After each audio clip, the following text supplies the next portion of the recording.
உங்கள் தந்திவன் தொலைக்காட்சியில் தினமும் ஒரு சர்ப்ரைஸ் மாலை 6 முதல் 7 மணி வரை காணத் தவறாதீர்கள்.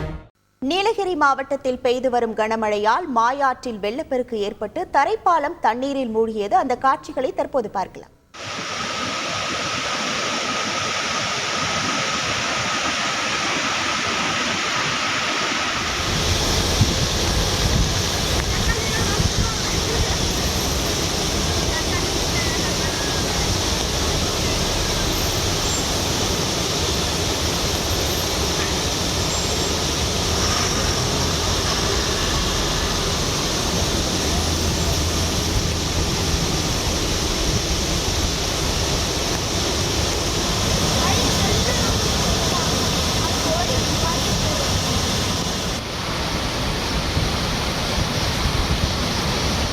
இது குறித்தான முழு விவரங்களோடு இணைகிறார் நமது செய்தியாளர் சுரேஷ்குமார். வணக்கம் சுரேஷ்குமார்.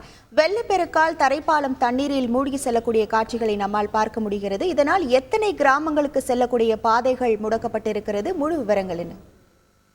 வணக்கம். நீலகிரி மாவட்டம் கூடலூரை சுற்றியுள்ள பகுதிகளில் காலை முதல் கடுமையான மழை பெய்து வருகிறது. குறிப்பாக பல்வேறு பகுதிகளில் தாழ்வான பகுதிகளில் மக்கள் வசிக்கும் பகுதியில் தண்ணீர் புகுந்துள்ளது.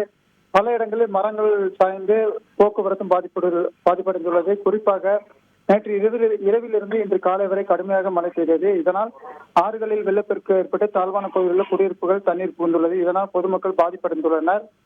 மேலும் கூடலூரிலிருந்து மசனகுடி செல்லும் சாலையில் தெப்பக்காடு பகுதியில் மாயாற்று நடுவே தரைப்பாலம் தண்ணீரில் மூழ்கியுள்ளது. இதனால் பாதுகாப்பை கருத்தில் கொண்டு குறிப்பாக இருசக்கர மற்றும் கார் போன்ற இலகுரக வாகனங்களில் செல்ல வனத்துறையினர் தடை விதித்தனர். இதனால் மசனகுடி ஊராட்சிக்குட்பட்ட மாயார், பொக்காபுரம், சிங்காரா, வாழைத்தோட்டம் போன்ற கிராமங்கள் முற்றிலும் துண்டிக்கப்பட்டுள்ளது. தண்ணீர் குறைந்தும் அதிகரித்தும் வருவதால் சில நேரங்களில் கனரக வாகனங்களுக்கு மட்டுமே அனுமதிக்கப்பட்டிருந்தது. ஆனால் தற்பொழுது தொடர்ந்து மழை பெய்து வருவதால் சூழ்நிலையில் அனைத்து வாகனங்களுக்கும் அனுமதி வனத்துறையினர் மறுத்துள்ளனர். இதனால் சுற்றுலா பயணிகள் மற்றும் பொதுமக்கள் மசனகுடி பகுதிக்கு செல்ல முடியாத சூழ்நிலையில் வாகனங்களை திருப்பி அனுப்பும் பணியில் வனத்துறையினர் ஈடுபட்டுள்ளனர். குறிப்பாக தற்பொழுது மழை அதிகமாக பெய்து வரும் சூழ்நிலையில் 10க்கும் மேற்பட்ட கிராமங்கள் துண்டிக்கப்பட்டுள்ளது. தொடர்ந்து தண்ணீர் வரத்து அதிகமாக உள்ளதால் எந்த வாகனமும் செல்ல வேண்டாம் எனவும் வனத்துறையினர் அறிவுறுத்தி உள்ளனர். உங்கள் முழு விவரங்களுக்கு நன்றி சுரேஷ்குமார்.